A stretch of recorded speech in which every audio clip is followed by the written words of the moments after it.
अस्सलाम वालेकुम viewers, welcome to cook with Annie channel. और कैसे हैं आप सब? उम्मीद है कि आप सब खैरियत से होंगे। आज जो मैं आपके साथ रेसिपी शेयर कर रही हूँ वो है पिंक सॉस पास्ता। ये पास्ता बहुत सॉसी बनता है और बहुत टेस्टी बनता है। इस रेसिपी को बहुत इजीली आप बना सकते हैं। 2 स्टेप में ये बन जाती है, यानी कि 2 तरह की इसके अंदर ग्रेवी इस्तेमाल होगी और बहुत ज़बरदस्त सा डिलीशियस सा ये पास्ता रेडी हो जाता है। फटाफट से बन जाता है और बहुत ज़बरदस्त है। इसको आप डिनर पार्टी लंच में कभी भी आप ट्राई कर सकते हैं। अपने फ्रेंड्स के साथ फैमिली गेट टुगेदर में आप इस्तेमाल करें, आप बनाइए।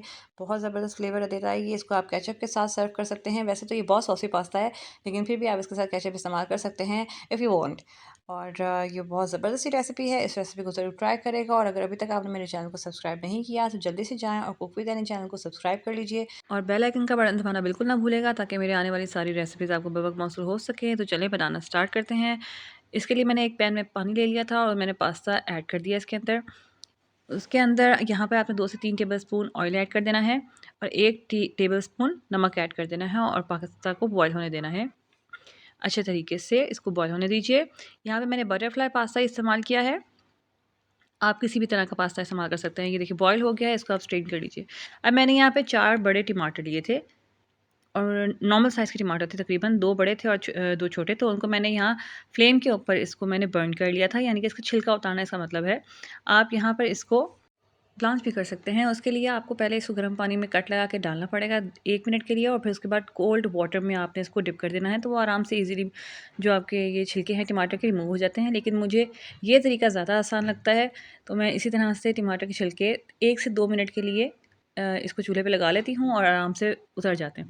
ये देखिए मैंने चारों टमाटरों के छिलके जो है रिमूव कर लिए थे। अब इसको आपको जो तरीका आसान लगे आप वो कर लीजिए। चाहे तो इसको ब्लांच कर लीजिए या चाहे इसको फोक पे लगा के और चूल्हे पे बर्न कर लीजिए, वो आपकी अपनी मर्ज़ी है। अब इसको आपने रफली चॉप कर लेना है, क्योंकि हमने इसका एक स्मूथ सा पेस्ट बनाना है। तो देखिए चुटकी बजाते हमारा पेस्ट बन गया। अब हम इसको साइड पर रख लेंगे। अब हमने वाइट सॉस पास्ता बनाना है। उसके लिए मुझे पैन चाहिए। पैन के अंदर मैंने 2 से 3 टेबलस्पून ऑयल डाल दिया है और 2 टेबलस्पून ही मैंने बटर ऐड कर दिया है। ऑयल और बटर का कम्बिनेशन बहुत ज़बरदस्त रहता है, तो आपने इसको ज़रूर बनाना है। पास्ता बनाते हुए तो ये ज़रूर काम किया करें कि ऑयल और बटर साथ डाल दिया करें। अब इसके अंदर मैंने 2 टेबलस्पून मैदे के डाल देने हैं और उसको अच्छे तरीके से भून लेना है। भूनना भी ऐसे है कि हल्की आंच पे आपने इसको फ्राई करना है, मतलब पका लेना है और इतना पका लेना है कि स्मूथ सा स्लरी बन जाए, यानी कि इसका कलर भी चेंज हो जाएगा, वाइट नहीं रहेगा। देखें जैसे मैंने आपको शो किया है, हल्का-हल्का सा पिंक होना शुरू हो जाएगा। तो आपने इतनी स्टेज पे आपने बनाना है। उसके बाद आपने फ्रिज से निकाला हुआ ठंडा 2 कप दूध आपने इसके अंदर ऐड कर देना है। मेरे पास ये पैन छोटा था, तो मैंने आहिस्ता-आहिस्ता करके इसके अंदर ऐड किया है। पहले मैंने एक कप ऐड किया था, इसको थोड़ा-सा थिक होने दिया, तो उसके बाद मैंने दोबारा से थोड़ा-सा दूध ऐड करूँगी बाद में। लेकिन अभी मैं इसके अंदर हाफ़ टेबल स्पून मैंने काली मिर्च का पाउडर ऐड किया है और हाफ़ टी स्पून ही मैंने नमक ऐड किया है। नमक आपने हिस्ब ज़ायक़ा ऐड करना है। अब यहाँ पे मैंने इसको अच्छे तरीके से मिक्स कर लिया है और अब मेरे पास मोज़रेला चीज़ है, चाहे तो आप चेडर भी डाल सकते हैं। मैंने मोज़रेला डाला है, तो आप अपने हिसाब से मोज़रेला चीज़ें आपने जितनी डालनी है वो डाल लीजिए। अब इसको मिक्स करेंगे। मोज़रेला चीज़ फ़ौरन ही फटाफट से मिक्स हो जाती है, क्योंकि गरम आपने सॉस के अंदर ऐड किया है। बट मैं यहाँ पर जो मेरा 1 कप रिमेनिंग रहता था दूध, वो मैं यहाँ पर ऐड करूँगी इस स्टेज पे आके। और आपने अच्छे तरीके से लो फ्लेम के ऊपर आपने पका लेना है। इतना अच्छे तरीके से बनाना है कि ये पूरा मेल्ट हो जाए। और यहाँ पे देखेंगे क्या आप इसका जो टेक्सचर है आप देख सकते हैं कितना क्रीमी और स्मूथ हो गया है। यहाँ पर ये देख लीजिए, इस तरह से होना चाहिए। अगर आप चेडर डालेंगी तो इस तरह से ये स्मूथ नहीं आएगा, आपकी अपनी मर्ज़ी है। अगर ये आपको चाहिए टेक्सचर तो आप मोज़रेला डालें, वरना आप चेडर भी यूज़ कर सकते हैं। और अब इसको साइड पे रख लें। अब हमने नेक्स्ट सॉस बनानी है। उसके लिए हमने एक अलग पैन ले लिया, उसके अंदर 2 टू 3 टेबल स्पून आपने ऑयल ऐड किया और 2 टेबलस्पून ही आपने बटर ऐड कर दिया है। इनको भी आपने हल्की फ्लेम के ऊपर बना लेना है। अब यहाँ पे मेरे पास चॉप्ड गार्लिक है, वो मैंने इसके अंदर ऐड कर देना है 2 टेबलस्पून। और यहाँ पर ऑरिगेनो ऐड कर दिया है 1 टेबलस्पून। ऑरिगेनो और गार्लिक का फ्लेवर बहुत अमेजिंग है, आपने ये ज़रूर काम करना है। 2 मिनट के लिए आपने लो फ्लेम के ऊपर सौते करना है इनको। गार्लिक केयरफुली इतना बनाना है कि हल्का-हल्का ब्राउन हो जाए, जलने नहीं देना गार्लिक को। अब यहाँ पे मेरे पास आधा किलो बोनलेस चिकन था, वो मैंने इसके अंदर ऐड कर दिया है। और अब आपने इसको अच्छे तरीके से भून लेना है कि जो हमारे चिकन का कलर है वो चेंज हो जाए। ये देखिए वाइट होना शुरू हो जाएगा चिकन हमारा। अब इसके अंदर मैंने एक बड़े साइज़ की प्याज़ चॉप की थी, वो मैंने डाल दी है। और आपने चॉप किए हुए प्याज के साथ भी इसको अच्छे तरीके से पका लेना है। ध्यान रखना है हमारा प्याज और गार्लिक जो हमारे पास था वो जलना नहीं चाहिए। ट्रांसपेरेंट हो जाए तो हमारे पास ये मिक्स्ड हर्ब हैं, वो आपने डाल देनी है। कैप्सिकम है, रेड बेल पेपर है, ग्रीन कैप्सिकम है, येलो बेल पेपर है, मशरूम्स हैं, ऑरेंज बेल पेपर है और कॉर्न्स हैं मेरे पास बॉइल्ड। ये सारी चीज़ें आपने डाल देनी है पैन के अंदर। और ये आप देख सकते हैं कटिंग मैंने किस तरह से किया है। यहाँ पे आप ब्रोकली भी ऐड कर सकते हैं, अगर आप चाहते हैं ब्रोकली ऐड करना तो आप यहाँ पे कर सकते हैं। 2 से 3 मिनट के लिए प्याज और चिकन के साथ जो हमने पहले बनाया हुआ था उसके अंदर ही डालना है और उसको सौते कर लेना है। इसको बिल्कुल आपने नरम नहीं करना क्योंकि हल्का हल्का क्रंच अच्छा लगता है ज़रा, तो आपने इसको बना लेना है। अब यहाँ पे मैंने 1 table spoon chicken powder add कर दिया है, हाफ़ टी स्पून मैंने काली मिर्च का पाउडर ऐड किया था। अब यहाँ पे हाफ़ टी स्पून नमक ऐड करना, नमक ज़रा हिसाब से ऐड करना है क्योंकि वाइट सॉस पास्ता में भी नमक है और हमने पास्ता बॉईल करते हुए भी नमक डाला था, तो पास्ता के अंदर भी नमक है। तो आपने इन सारी चीज़ों को मिक्स कर लेना है। और यहाँ पे मैंने थोड़ी सी दादर मिर्च डाली है। दादर मिर्च आप हाफ़ टेबल स्पून या 1 table spoon according to your taste add कर सकते हैं। उसके बाद यहाँ पे मैंने जो प्यूरी बनाई थी वो मैंने ऐड कर देनी है। दादर मिर्च आपने अपने टेस्ट के हिसाब से ऐड करनी है। मेरे पास बहुत तीखी वाली है इसलिए मैंने थोड़ी थोड़ी डाली है।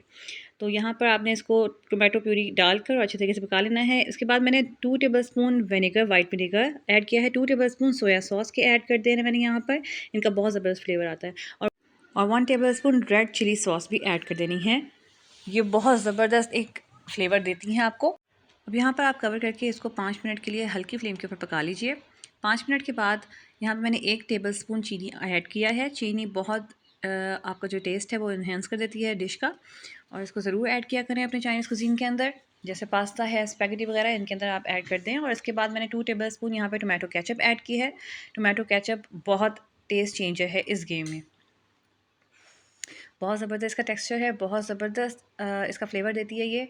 इसको आपने 2 से 3 मिनट पका लेना हाई फ्लेम के ऊपर। उसके बाद आपने जो वाइट प्यूरी बनाई थी, वाइट सॉस बनाई थी, वो आपने इसके अंदर ऐड कर देनी है। अब आप फ्लेम लो कर सकते हैं, मीडियम टू लो कर दीजिए। इसको मिक्स करने हैं अच्छे तरीके से। ये देखिए यहाँ पे इसका कलर जो है वो वाइट और रेड का कलर चेंज होकर पिंक होना शुरू हो जाएगा, क्योंकि ये हमने 2 तरह की सॉसेस बनाई थी। अभी हमारा 1 से 2 मिनट इसको हल्की आंच पे बना लेना है, आपने पका लेना है।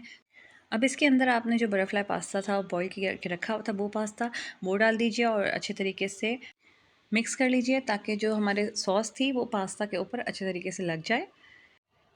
यहाँ पे आप देख सकते हैं कि यहाँ बहुत अच्छे तरीके से मिक्सिंग हो गई है। जब अच्छी तरीके से मिक्स हो जाए तो अगर आप चाहते हैं तो थोड़ी सी चीज़ ऐड कर लीजिए। और वैसे ये बहुत सॉसी पास्ता है, इसके अंदर चीज़ और ज़्यादा ऐड नहीं करनी चाहिए, लेकिन फिर भी अगर आप चाहते हैं तो आप डाल लें, मर्ज़ी है अपनी। और इसके बाद मैंने यहाँ पे थोड़ा सा काली मिर्च, रोज़मेरी और ऑरिगेनो थोड़ा थोड़ा डाल के रख दिया था, यहाँ पे ऊपर छिड़क दिया था, उसको अच्छे तरीके से मिक्स कर दिया था। बहुत ज़बरदस्त सा पास्ता रेडी हो गया था ये।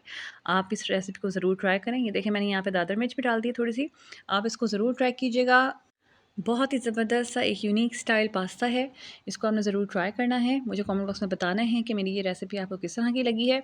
और इसको आप फैमिली गेट टुगेदर में यूज़ कर सकते हैं, डिनर पार्टी, बर्थडे पार्टीज़ पे आप ज़रूर बनाइए और दावत वसूल कीजिए। और मुझे अपनी दुआ में याद रखें। नेक्स्ट रेसिपी के साथ दोबारा हाजिर होंगे। और अगर अभी तक आपने मेरे चैनल को सब्सक्राइब नहीं किया है तो जल्दी से जाएँ, कुक विद हनी चैनल को सब्सक्राइब कर लीजिए और बेल आइकन का बटन दबाना बिल्कुल भी ना भूलिएगा, ताकि मेरे आने वाली सारी रेसिपीज़ आपको बवक्त मौसूल हो सकें। नेक्स्ट रेसिपी के साथ दोबारा हाजिर होंगी, तब तक आप अपना बहुत सारा ख्याल रखिएगा और मेरी ये रेसिपी अपनी फ्रेंड्स फैमिली में शेयर करें, लाइक करें, सब्सक्राइब कर दें, ताकि मेरे व्यूज़ ज़्यादा से ज़्यादा बढ़ सकें। और अपनी दुआ में याद रखिएगा। दोबारा हाजिर होंगी किसी अच्छी और बहुत ही यूनिक रेसिपी के साथ। तो तब तक अपना बहुत ख्याल रखें। अल्लाह हाफ़िज़।